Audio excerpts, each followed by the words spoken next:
Hey guys, welcome back to the channel. In today's video, I'm going to show you how to farm crops automatically in Arknights Endfield. So let's get started.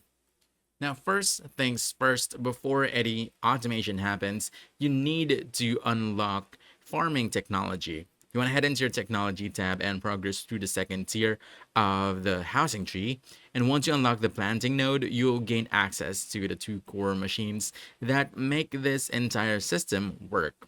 So the seed picking unit and the planting unit. So let me show you quickly this one.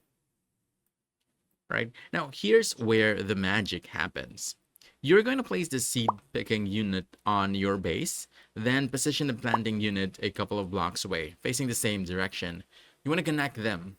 Connect them with conveyor belts, and most importantly, run the output from the planting unit back into the seed picking unit. Now, that loop is what turns this from a basic farm into a fully automated system. And here's how the cycle works. So the seed picking unit takes crop bushes and converts them into seeds, and those seeds move into the planting unit, which grows them into full plants. Then those plants feed right back into the loop, generating more seeds and repeating the process over and over. To start the cycle, just harvest a single bush from the open world, whether it's buck flower, citrine, or acetine, and load it into the system. Once it begins, the loop keeps multiplying your crops automatically. As production ramps up, you'll want to control the overflow. That's where the splitters come in. You can divide the output so part of it continues cycling to sustain the loop, while the extra gets sent to storage or other production lines.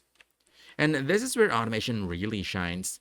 Excess crops can be turned into healing items using filling units, refined into carbon through refining units, or processed into explosives with shredding and packaging setups.